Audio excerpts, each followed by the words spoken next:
RS brothers లో ఆషాఢం KG sale మళ్ళీ మొదలైంది. మరెన్నో క్రేజీ ఆఫర్స్ ఖైదీ చేయండి ఆర్ఎస్ బ్రదర్స్.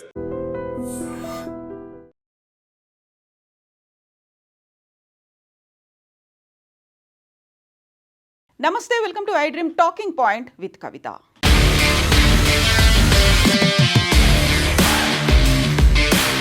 కర్ణాటక, దక్షిణ కర్ణాటకలో ఉన్నటువంటి పుణ్యక్షేత్రం ధర్మస్థలాలో ఏళ్ల తరబడి జరిగినటువంటి వందలాది మంది అమ్మాయిలు, యువత, ఆడవాళ్ల అత్యాచార ఘటనలకు సంబంధించి రోజులు గడిచిపోతున్న కొద్దీ అసలు కేసు కొలిక్కి రాకపోయినప్పటికీ షాకింగ్ విషయాలైతే వెలుగులోకి వస్తున్నాయి.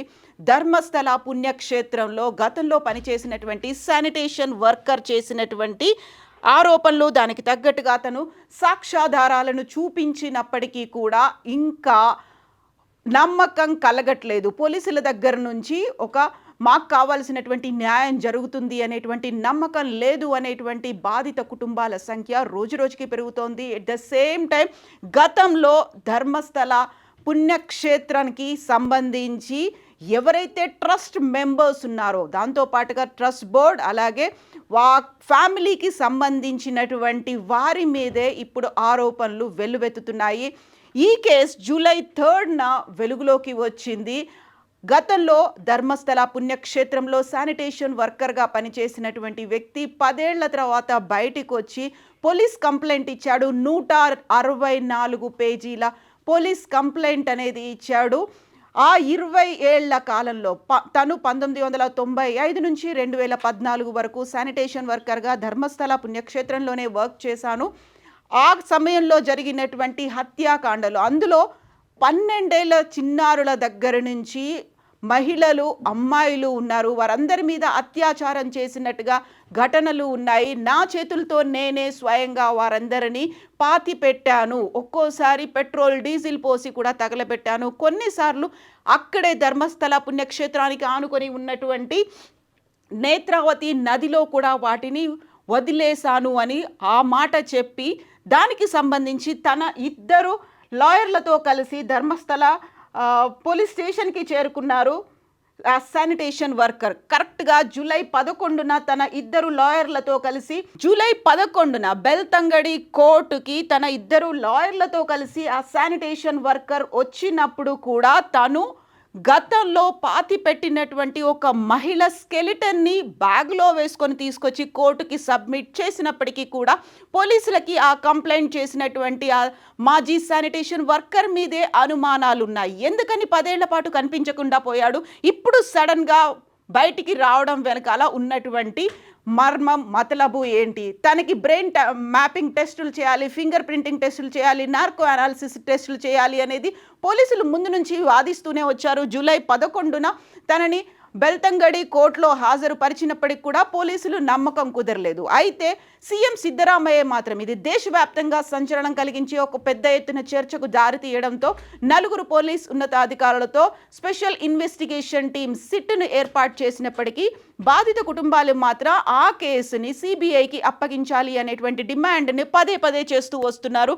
సో ధర్మస్థల పుణ్యక్షేత్రానికి సంబంధించి ఆనుకొని అక్కడే నేత్రావతి నది ఉంటుంది. అక్కడ వెస్టర్న్ ఘాట్స్, పశ్చిమ కనుమలు ఉన్నాయి. అక్కడ దట్టమైనటువంటి అడవులు ఉన్నాయి. ఆ అడవుల నేపథ్యంలోనే ఇలా ఒక పక్కన నది, ఆ తర్వాత వెస్టర్న్ ఘాట్స్ అనేవి ఉన్నాయి.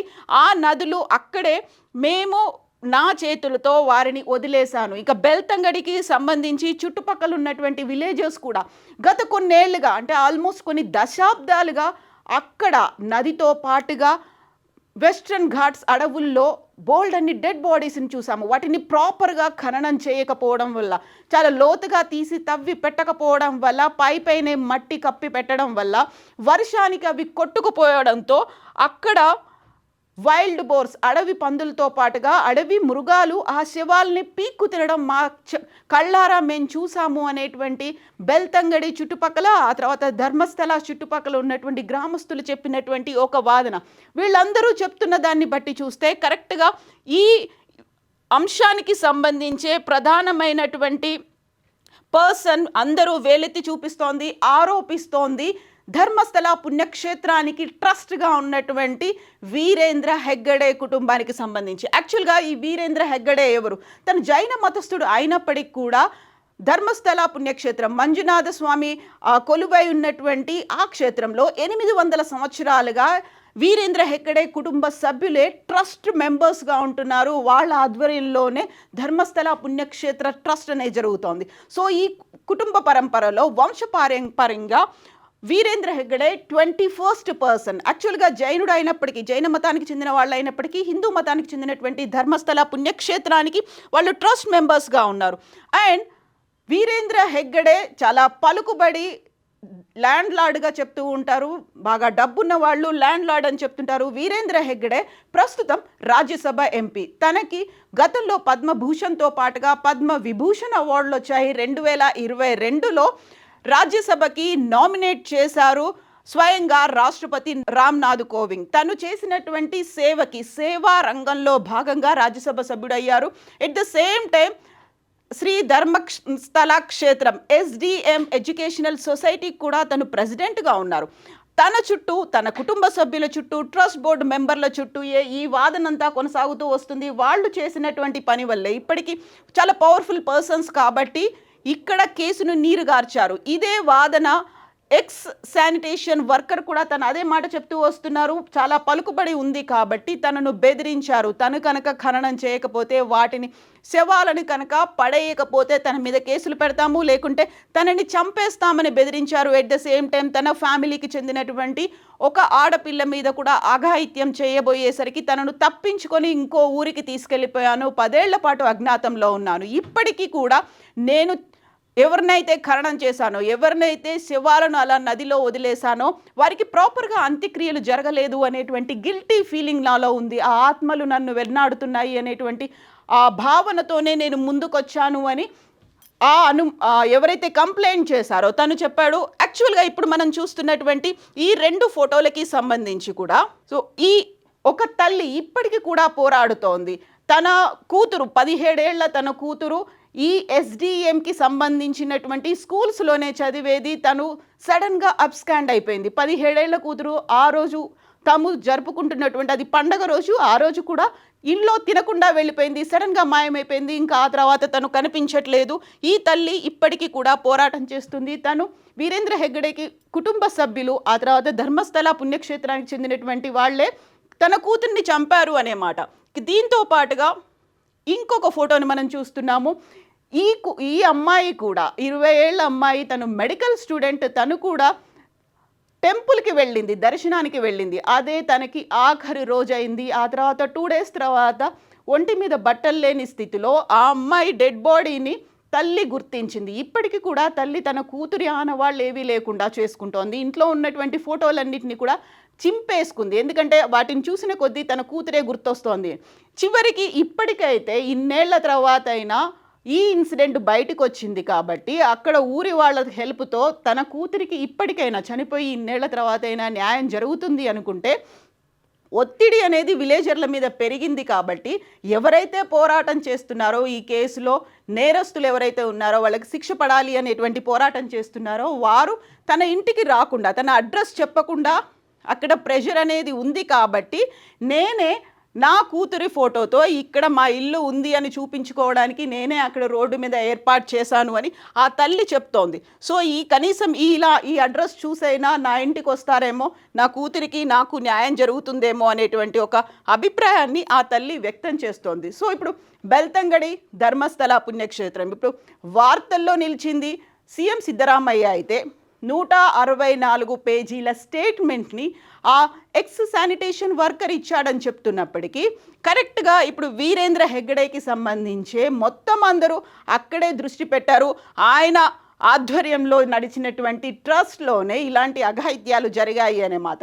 సో ముందు నుంచి ఒక కాంట్రవర్సీస్ అయితే కొనసాగుతూ వస్తున్నాయి దీనికి సంబంధించి. యాక్చువల్గా గతంలో మనం చెప్పుకున్నట్టుగా 100-120 మంది అమ్మాయిలు అనుకుంటే ఆల్మోస్ట్ 462 మంది అమ్మాయిలకి సంబంధించినటువంటి మిస్సింగ్ కేసులు ఉన్నాయి. అందులో చాలా వరకు 12 ఏళ్ల నుంచి 49 ఏళ్ల వేదవతి అనేటువంటి మహిళకి సంబంధించినటువంటి కేసు. ఇది కూడా 1979లో జరిగినటువంటి వేదవల్లి అనే ఆవిడకి సంబంధించినటువంటి కేసు. ఇప్పుడు దానికి సంబంధించి అన్ని వెలుగులోకి రావాలి అనేటువంటి వాదనలు.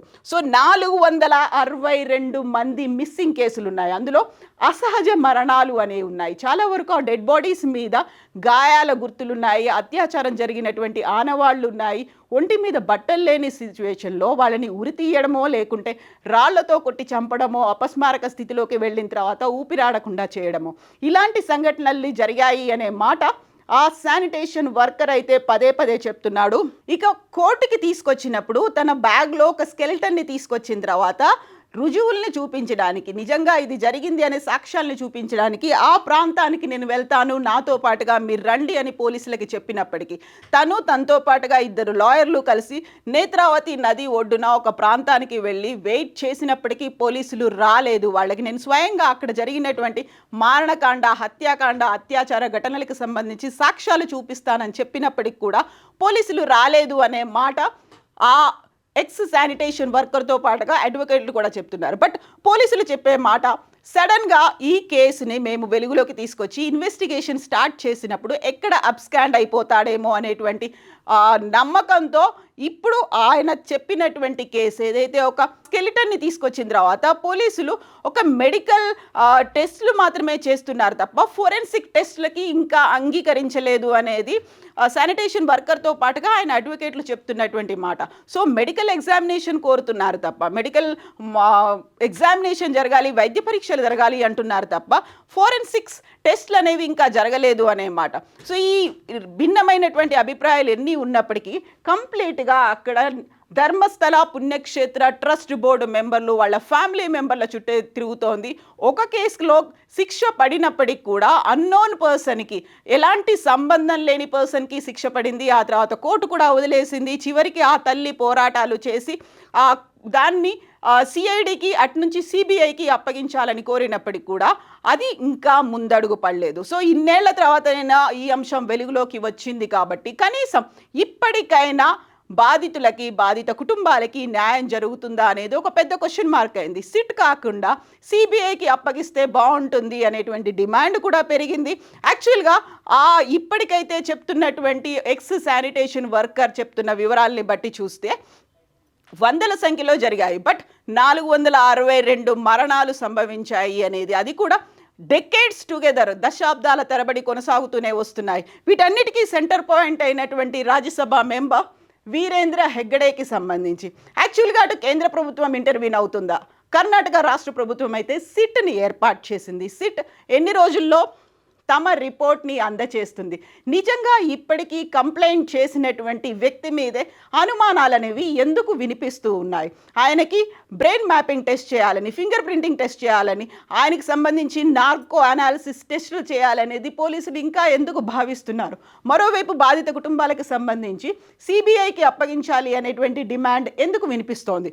యాక్చువల్గా అక్కడ మేము వందలాది శవాల్ని చూసాము. ప్రతిరోజు అక్కడ ఉన్నటువంటి క్రూర మృగాలు మనుషుల డెడ్ బాడీస్ని పీక్కు తింటూ కనిపించేవి అంటూ అక్కడికి నేత్రావతి నదికి అలాగే వెస్టర్న్ ఘాట్స్లో ఉన్నటువంటి అడవులకు వెళ్ళినటువంటి విలేజర్స్ చెప్తున్నటువంటి మాట. వీటన్నిటిని ఎప్పుడు పరిగణలోకి తీసుకుంటారు, ఎప్పుడు బయటికి వస్తుంది? సో బోల్డన్ని క్వశ్చన్స్ అయితే ఉన్నాయి. యాక్చువల్గా వీటన్నిటికీ ఒక conclusion, end point and final result ఏముండబోతోంది? కామెంట్స్ రూపంలో తెలియచేయండి. నిజంగా ప్రస్తుతం ఉన్నటువంటి సమాజం దేనికి ప్రయారిటీ ఇస్తుంది? ఆర్థిక సంబంధాల చుట్టూ మాత్రమే తిరుగుతోంది. మళ్ళీ ఎన్నికలంగానే చాలా విరక్తి కలుగుతాను. మంచి అనిపిస్తుంది కదా, లేడీస్ కూడా ఛాలెంజింగ్ జాబ్స్ చేసినప్పుడు చాలా బాగుంటది. ఫుడ్ డెలివరీ ఇవ్వటానికి వెళ్ళినటువంటి డెలివరీ బాయ్ అనిల్ పై కళ్ళ ముందు